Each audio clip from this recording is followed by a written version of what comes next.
Hola, hola, ¿qué tal? Bienvenidos a Imao Day.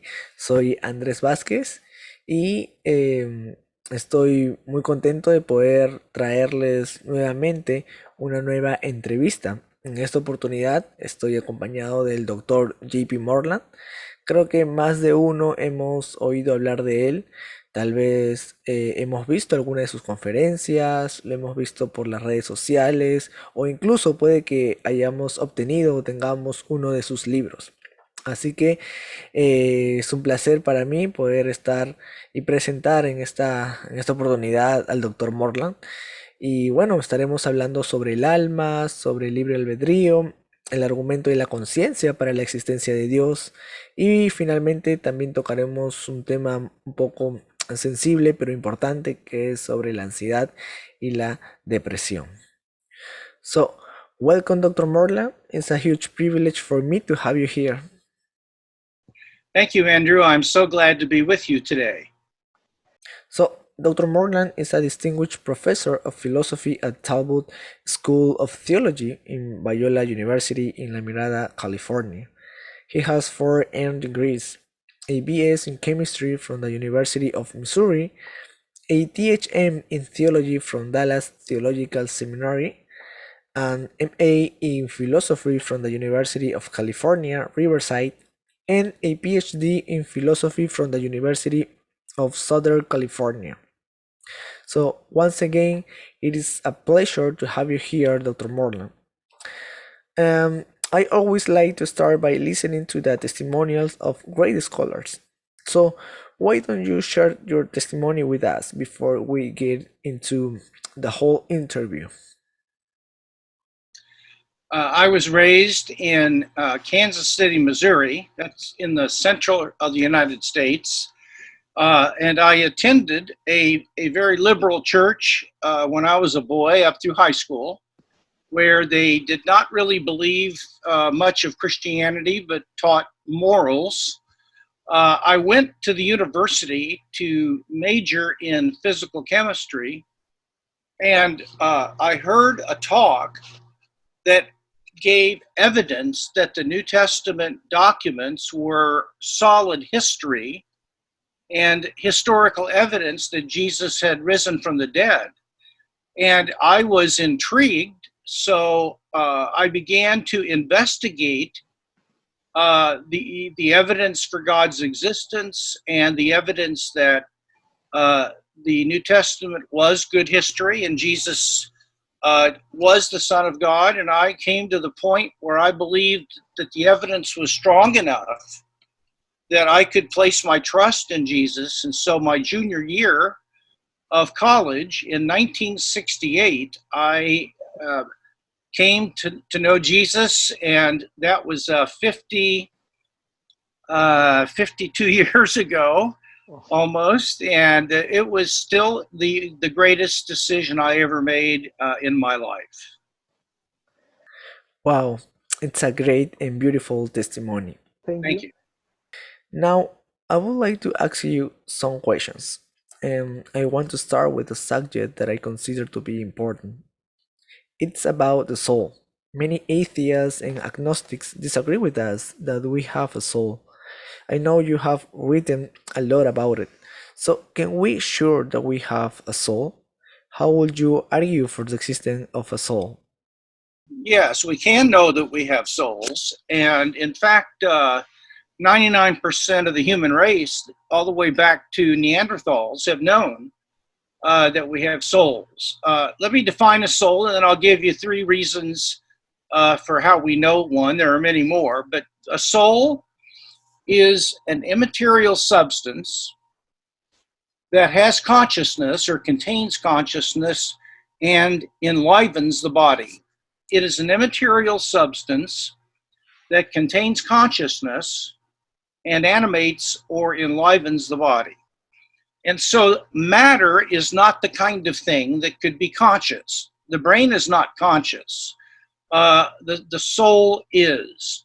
So now let's ask. Well, how would we know that there's a soul? Well, the answer is that there are some things that are true of me or us as humans that are not true of my brain and my body, So I can't be my brain or my body. And the only other alternative is the thought that I am a spiritual or immaterial thing of some kind. And so there are things true of me that aren't true of my brain and body. Let me give you an example. My brain and my body can be divided into percentages. You could have 80% of a brain or 50% of a brain. I could lose my legs and have 60% of a body. My body and brain could be split and divided down the middle, but human beings and persons aren't the kinds of things that can be divided. You cannot have 85% of a person present. Now, a person can be 85% functional. I'm not as functional as I used to be in a lot of ways because I'm getting to be older, but I'm still the same self. And so persons are not capable, they're all or nothing kinds of things. Something either is a person or it's not. No sense can be made to its being an 85% person, as opposed to being a person that's lost functioning. That's different. Here's the second reason that I believe in a soul. If a material object loses parts and gains new parts, then it's not literally the same object any longer. You take a table. Suppose that slowly I began to take little pieces of the table off, piece by piece, and the table was wooden, and I replaced each piece with a plastic replacement until all of the original wooden pieces were gone, and what I had in front of me was an entirely plastic desk that I was sitting before. It would clearly be the case that this is not the same desk as the one I had, because they would have absolutely no parts in common with one another. And in fact, a material object is just a collection of atoms and molecules and perhaps cells that are put together in some kind of a combination or structure. So if my brain and my body are constantly gaining and losing parts, which they are, then I would not be the same person from one moment to the next if I were my brain and body. But I am the same person from one moment to the next. How do we know that? It is obvious to me when I hum a tune or sing a song that when I'm in the middle, I'm the same one who began singing the song about a minute ago, who anticipates finishing singing the song, and who is currently in the middle of the song itself. I am aware that I am the same self through time.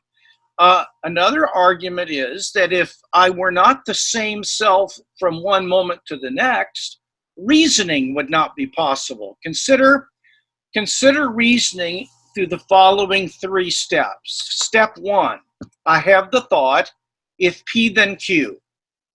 Step two, I have the thought, P. Step three, I have the thought, therefore Q.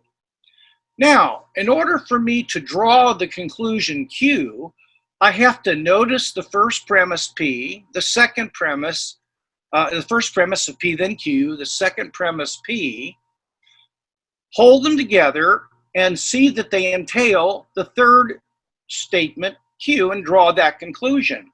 If a different self was paying attention to the first premise and a separate I was paying attention to the second premise and a third I paying attention to the third premise, there would be no reasoning process going on.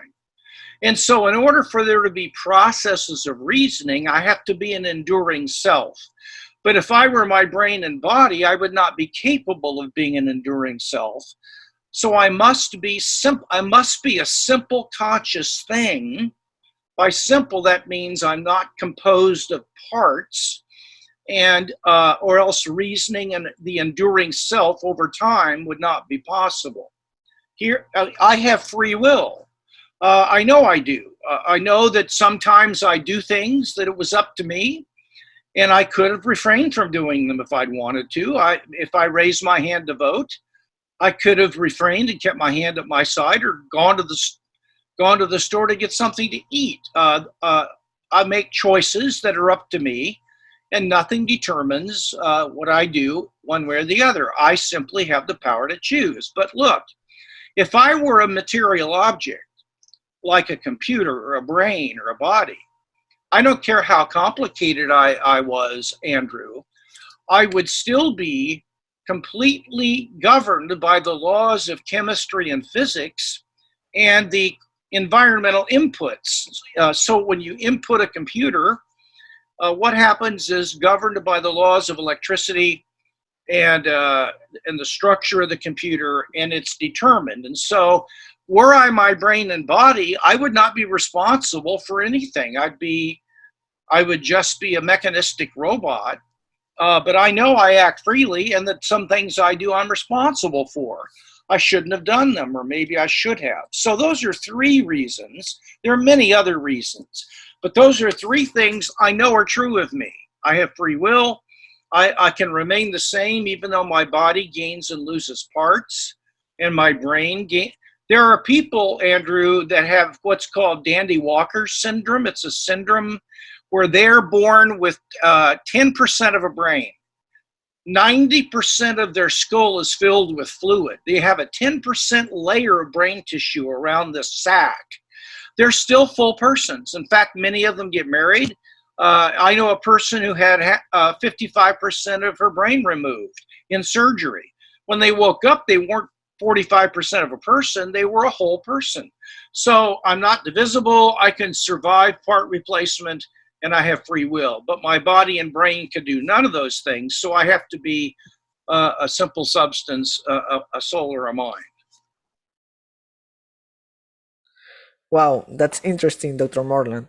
And if you want to find out more about it, you can check out Dr. Moreland's book on the subject called The Soul. Now, moving on, Dr. Stuart Hameroff of the Department of Anesthesiology and Psychology and his colleague Sir Roger Penrose, who is a mathematical physicist at Oxford University, uh, have been working since 1996 on a quantum theory of consciousness, which states that the soul is contained in a microtubule structure in brain cells. Have you heard anything about it? Well, I've heard of things like that, and I think it's just science fiction. I don't know how anybody could ever determine that a soul was contained in some kind of a analogy to a computerized structure in a cell or anywhere else. How would anyone possibly know something like that? You see, here's the problem. The hard sciences can tell us absolutely nothing about consciousness and the soul, or the thing that possesses consciousness, when it comes to their nature.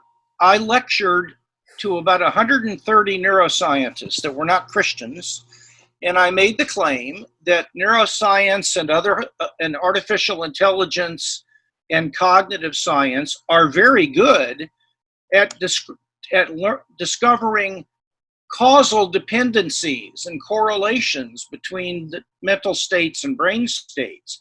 But when it comes to telling us what consciousness is, they have to rely upon first-person reports by the person who is conscious, because they don't have first-person access to another person's conscious states. They can only access what's going on in their brain and body.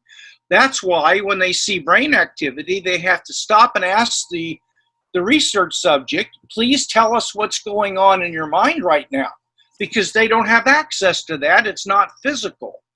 So what a scientist can do is show that given a certain understanding of consciousness that can only come from a first-person report of what pain is or what it's like to taste a lemon or something like that, then what they can do is to show that every time that happens, a certain brain state happens, or if the brain is damaged, then certain conscious states won't be able to take place.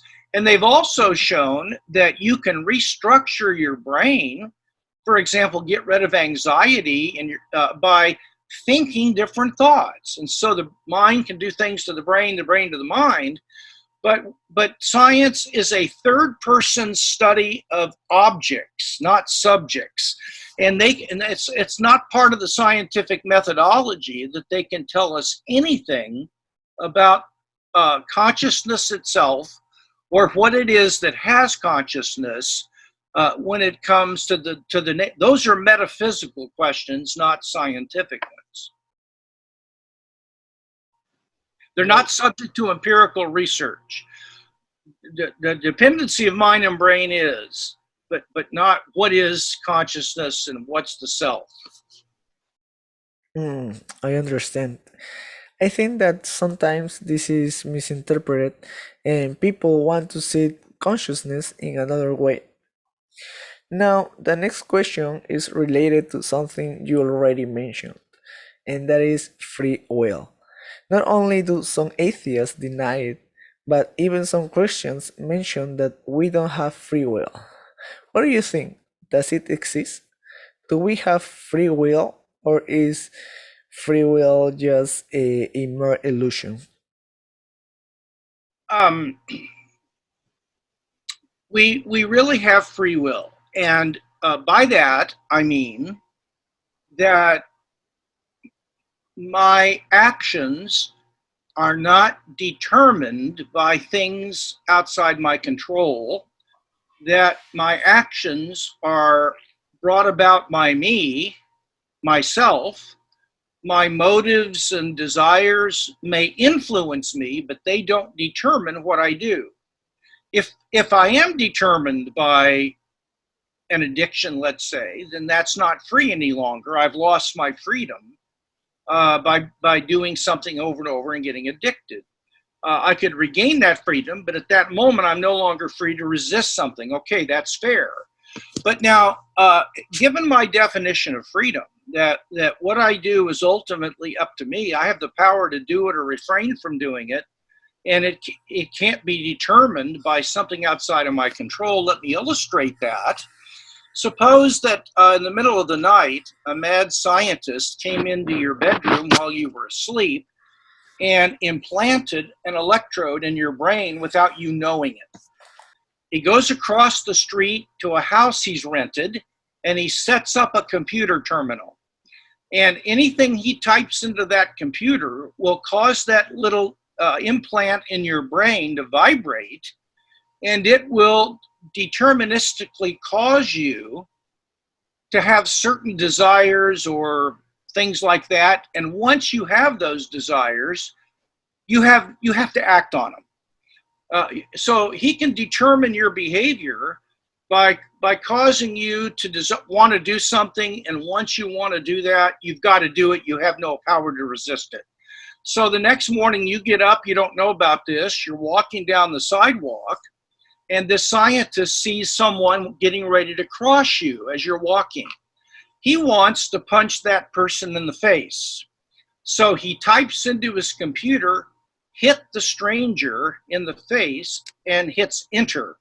It causes the electrode in your brain to vibrate. That causes in you such an overwhelming, irresistible desire to punch the person that you do. I believe that you're not responsible for punching the person.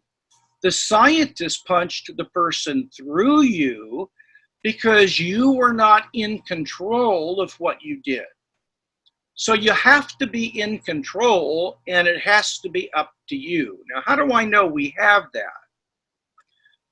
Well, number one, this is called phenomenology. It's the study of the way experiences present themselves to us, the study of the nature of experiences themselves. There is a radical difference between a passive thought and an active thought. A passive thought is when I am a person listening to someone, and I'm receiving thoughts that they're giving to me through language. I am a recipient. I'm sitting there passively listening. Contrast that with me choosing freely to think about some new thing I wasn't thinking about. That has a very different texture to it. I can sense that when I choose freely to think about something, it has the texture of me exercising what we call active power and being an active participant in bringing that about. But a passive thought, where I'm just sitting receiving thoughts, has a very different feel to it. And I can tell the difference by paying attention to them. One of them has free will. The other, I'm just listening, I'm passive. The second thing is that if my body does things over which I'm not in control, then it wasn't up to me, and there is no such thing as moral responsibility.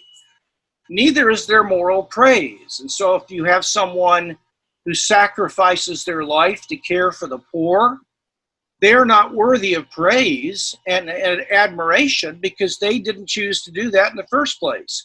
Their genes made them do it. And so if there is no free will, there can be no responsibility for anything we do. And there's no reasoning, because reasoning, as you deliberate about something, you assume that your conclusion is not already determined by something before you started reasoning. That it's up to you. And so there would be no such thing as rational deliberation if we were determined and not free. Oh, I got it. Now, related to the question of free will is the question of whether we are really free. Many times this is presented as an objection to theism. I have even met people in churches who deal with this question. They said, in Christianity, we are not really free because God already knows the future beforehand. So if God already knows what will happen or what we'll do, there is no freedom involved. What do you think? The medieval philosophers addressed that problem and solved it by drawing a distinction between the following two sentences. Consider sentence A. Necessarily, it must happen that if God foreknows something, it occurs. So necessarily, if God foreknows, I'm going to lunch tomorrow at restaurant X, then I will go to restaurant X tomorrow.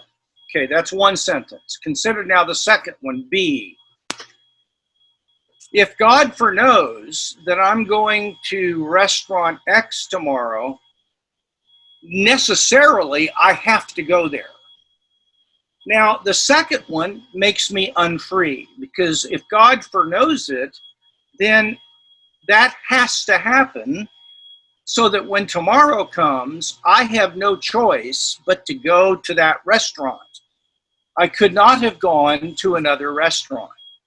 But that's not the correct way to understand it, because if God foreknew I was going to go to that restaurant, then I will go to it. So suppose that tomorrow's, I'm choosing about going to a restaurant, and instead of going to that one, let's call that restaurant X, I decide to go to restaurant Y. I freely choose to go to restaurant Y. Well, you say, well, wait a minute. You can't do that because God foreknew that you were going to go to restaurant X. But no, that's not true. Because if I choose to go to restaurant Y, then God will have foreknown that I went to restaurant Y instead of X. So knowing something is not what makes it happen. It's happening is what makes God foreknow it.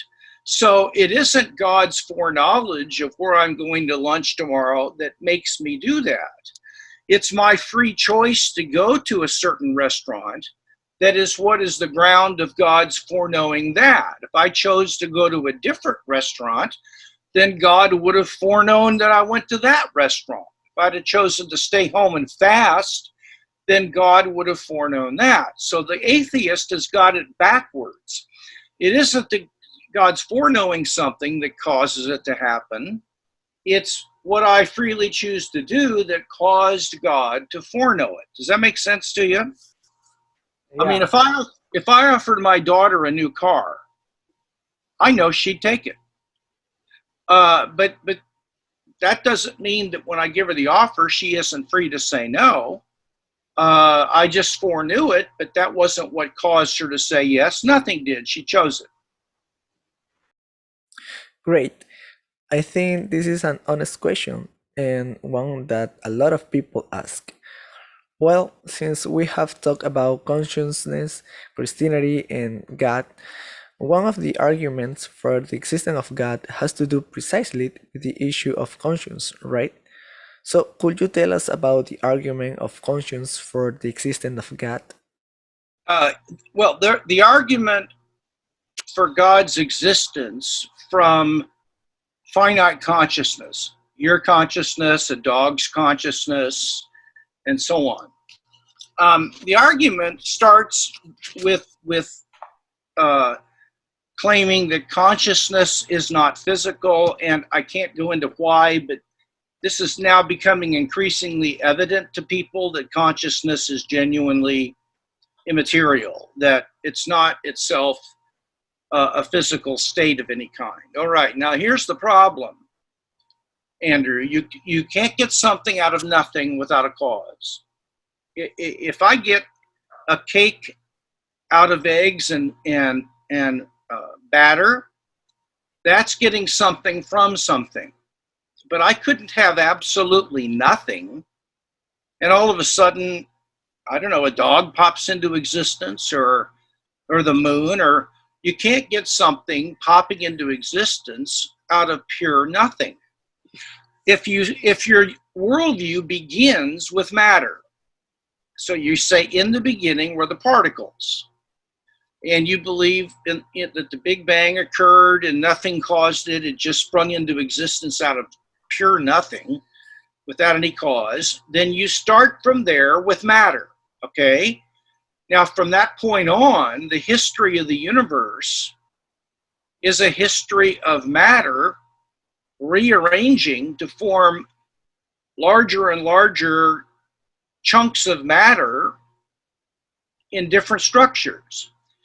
Now, the problem is, if you rearrange matter that doesn't have any consciousness in it, how can all of a sudden, when matter reaches a certain level of complexity, consciousness, thoughts, feelings, sensations, desires, beliefs, how can conscious states pop into existence by rearranging matter that doesn't have any even potentiality for consciousness in it? And so you can't get consciousness from something that doesn't even have the potential for consciousness by just moving and rearranging this stuff without consciousness. Matter, as it is described by widespread physics and chemistry, is brute stuff. It doesn't have any conscious potential in it whatsoever.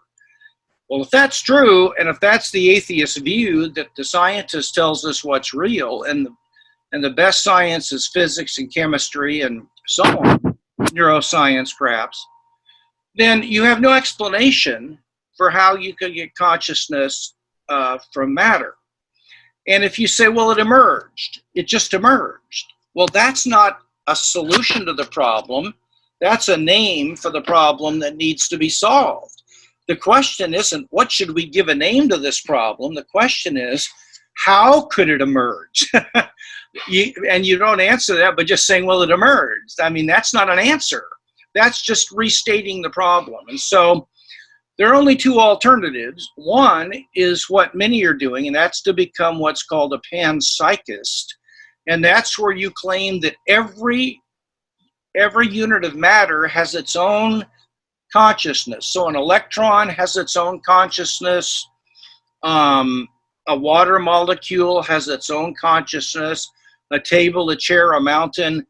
They all have maybe a really low-grade form of consciousness, but when they come together, then you get this full-blown human consciousness, and you're not getting it from nothing. You're getting it from these kind of minimal conscious potentials in these little pieces of matter. The problem with that is that there's no evidence for that at all. There's no evidence that electrons have consciousness. It's only a posit to avoid postulating God. The other thing is that if little pieces of consciousness had their own consciousness, when they came together to form my body and brain, they would not give rise to a unified single conscious self. This is called the combination problem. Instead, it would just be a whole bunch of little conscious particles that are now living real close together. That could not give rise to one single unified conscious being. So panpsychism, it doesn't work. The most rational solution is to say, in the beginning was the Logos. Or that is to say, in the beginning, the fundamental being was not particles or matter that had each little piece had its own consciousness, but a conscious being, a unified conscious self, so that consciousness was the result of his creative activity, but you don't have to explain where it came from to begin with, because it's what you have at the very beginning. And I think this is a powerful argument, and there never will be a scientific, I'll say it again, there never will be a scientific explanation for the origin of consciousness, because the problem is not one that is amenable to scientific methods. It's not a scientific question. What science can do is, once consciousness exists, they can show how it relates to the brain and what it does and this, that, and the other. By the way, one other reason we know we have a soul is that near-death experiences are real. There may be some out there that are goofy and are lies, but there are far too many lies for them all to be lies. And in some near-death experiences, people leave their bodies and they are seeing what's happening in the operating room, or in the emergency room down the hall, or up on the second floor when they're being operated on the first floor. They come back into their bodies and tell the doctors and nurses what they saw, and they check it out, and it's in the medical records. They were right. Now, there's no way to explain that. They left their bodies and returned, and that proves that they're not their bodies. They were their souls. Sorry, that was just something I wanted to add. Impressive. And the discussion on this argument is more philosophical, right? That's what it is, yes. Well, after having touched on philosophical issues, I would like to talk about something more delicate, and it has to do with mental health. I know you have a book called Finding Quiet, so I would like to talk about a little bit about depression and anxiety. First, there are many people who mention that if you're a Christian, you can't have depression. What do you think? Is this true? No, I think that Christians have some new resources to help them, but I'll just ask the question: when you become a Christian, are you fully mature? No, you're not. You have to do what? You have to grow. Yeah. Do you still, on occasion, have bad attitudes toward people, or think thoughts that are just not really very healthy and right? And do you still sin sometimes? Well, yeah. You try to follow the perfection of Christ. Yes, and we all can get better, but that doesn't mean we'll ever arrive there this side of heaven. The same is true for disease and sickness. And anxiety and depression have an awful lot to do with brain chemistry, with your psychological makeup. If you were raised in a family where you had traumatic experiences and you were abused as a child, or if your parents were real anxious and you watched how they were anxious all the time and you learned to be that way yourself, then you will struggle with it more than people who don't have those problems. And so the Christian has still got a brain and a body and a psychological part to his being.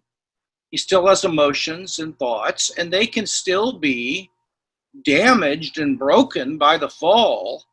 Even if you're born again, that doesn't mean you still don't have flesh or damage that's done to your body and your organs and all the rest of it. Your body is fallen just like your soul is. So yes, a Christian who has anxiety is not sinning unless they're consciously trying to make themselves anxious, but I don't think anybody does that. So what they need to do is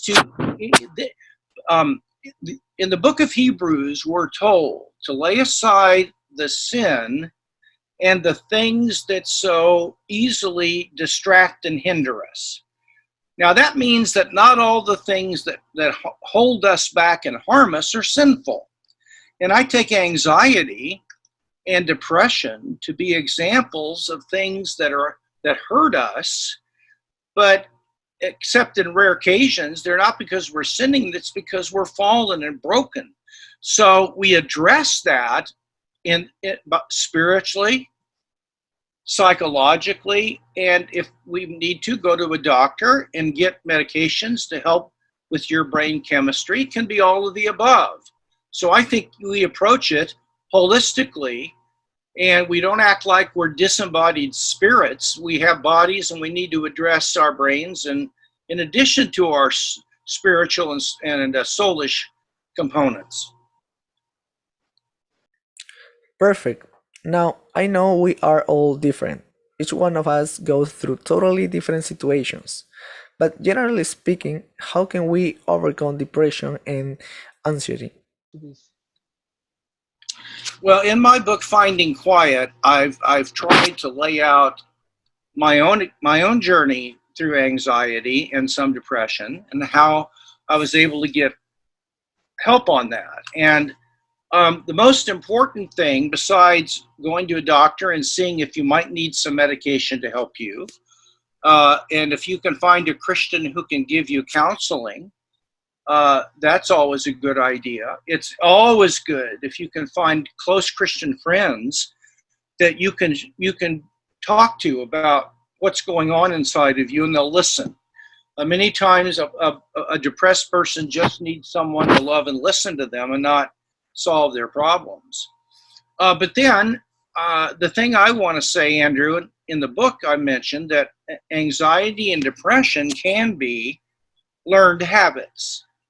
For example, sometimes we engage in self-defeating self-talk. We talk to ourselves, boy, I'm a loser. I'm so ugly. Nobody likes me. When I was in the meeting yesterday, I just said something really stupid. I'm such a loser. Well, that is going to get you anxious and depressed. If you're constantly worrying about the future and saying, well, what if this happens? What will I do then? Oh my, that would be terrible. Then you're what ifing all the time and worrying about all these possibilities. Your self-talk, the way you kind of think and talk to yourself, has a big influence on your attitude. And so what you have to do is learn to spot those negative ways of thinking and command it to leave and turn to something that distracts your attention. It could be reading a book, it could be checking your email, it could be praying. I don't care what it is. But after you do that for about 8 weeks, you will begin to form a new habit of not going there, and your mind will go to positive places. One other thing, and that is that I think it's very important for people to form the habit of daily expressing gratitude. Even if you don't feel grateful, still express gratitude to God because you want to feel grateful.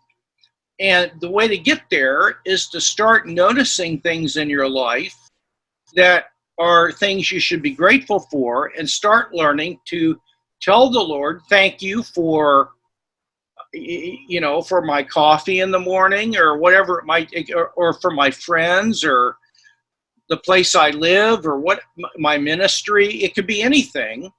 And start focusing more of your attention on the things that you're grateful for than on being half empty and being negative.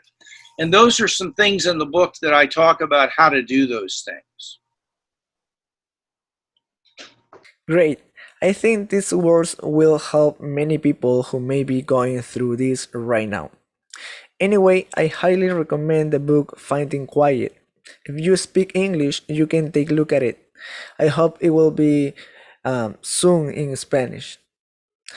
Now, I was reading an article of yours about knowledge, and I found it fabulous.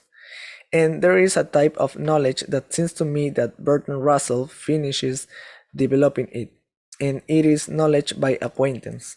My question is, can knowledge by acquaintance be an argument for the existence of God? I guess that it's related to religious experience.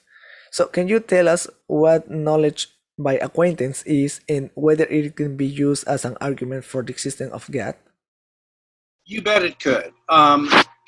Let's unpack this. Let's talk about it. Knowledge by acquaintance is another way to put that, is knowledge by direct experience.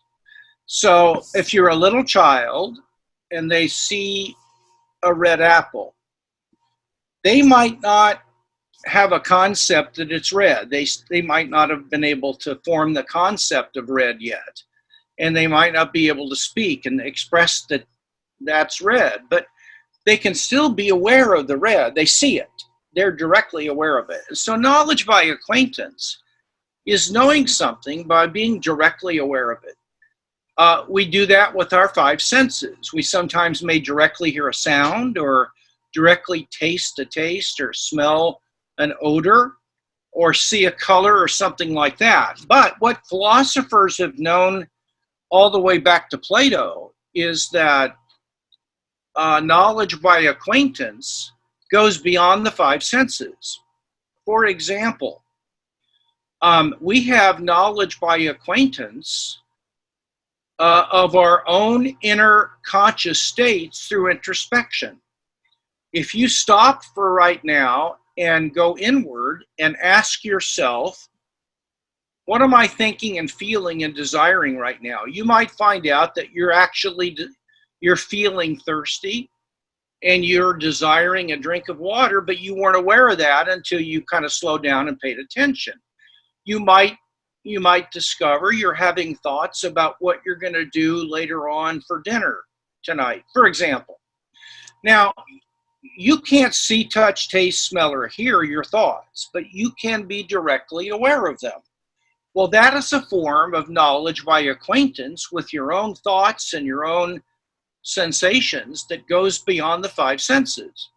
Another example is our knowledge of the laws of logic and the basic laws of arithmetic. Like, it's necessarily the case that 2 + 2 = 4. Even God couldn't make 2 + 2 = 75. So that is a necessary truth.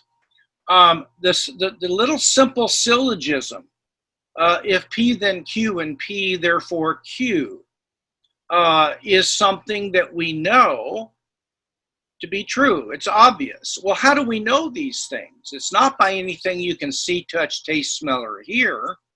We know them by what Plato and philosophers since him have called rational awareness. Our mind has an ability to grasp the laws of logic and the basic laws of mathematics by being directly aware of them, that in a way that goes beyond the senses. And so what that tells me, Andrew, is that there are things that we know, our own conscious states, mathematics and logic, for example. I could give you others, but that'll be enough. There are things we know by direct awareness or acquaintance that goes beyond our ability to see, touch, taste, smell, or hear it. Now, why couldn't we know God that way, or an angel, or a demon? I have had numerous experiences where I have been aware of a demonic presence. And I later found out that the person was in fact demonized. And I had knowledge by acquaintance with a dark, malevolent presence. I could sense it was there. I've had times when I sensed the very presence of God himself. That is, sometimes worship is more conducive to me getting in a frame of mind where I'm open to being aware of his presence. But sometimes it's been in my bedroom on my knees praying, and I have been aware that God, if I may say so, shows up, and I'm directly aware of him. And when I am, I'm not aware of the taste of an apple or the smell of perfume, or what I'm aware of is a being who is good, really, really big, holy. He's aware of me and knows me. I feel observed, and he's kind, and it's God. That's what I'm aware of. So yes, I believe that there's no reason to doubt that that can give us real knowledge of the presence of God on occasion. Well, thanks. Great. I also believe that knowledge by acquaintance can provide us with real knowledge of God.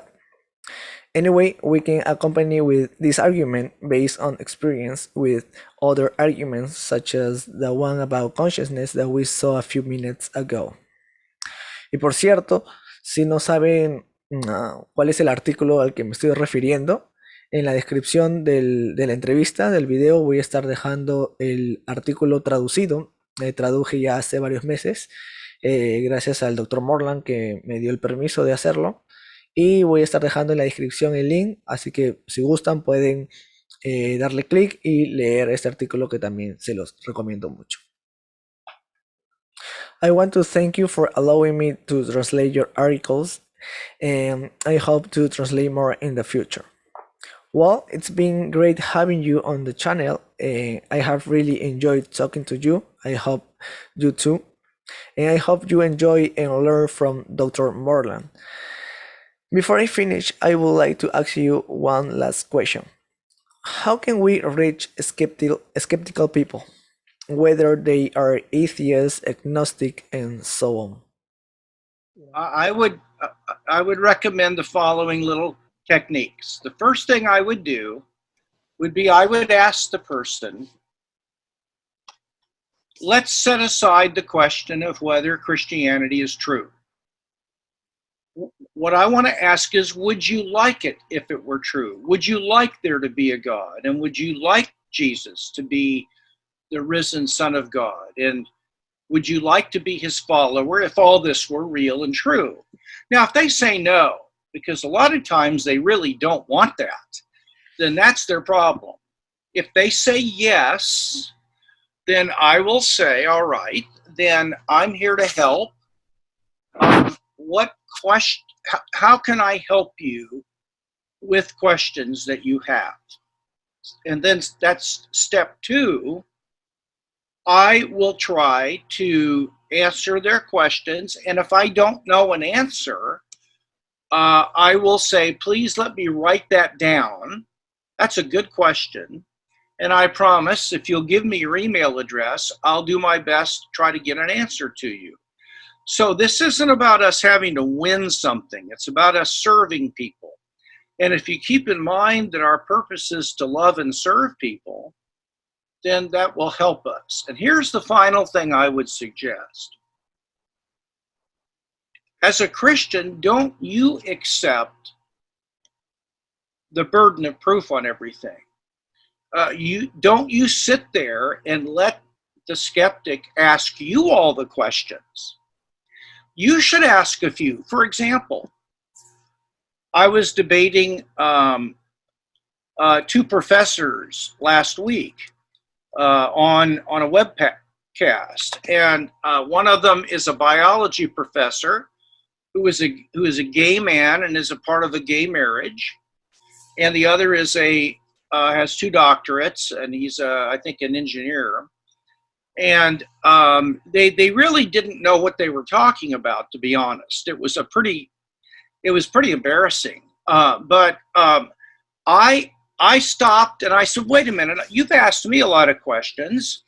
I'd like to ask you a few questions. And I asked this gay gentleman who was pushing me as to why I was claiming what they were doing was wrong. And I said, you explain to me where you get your objective moral standards. I'd like to know where they come from.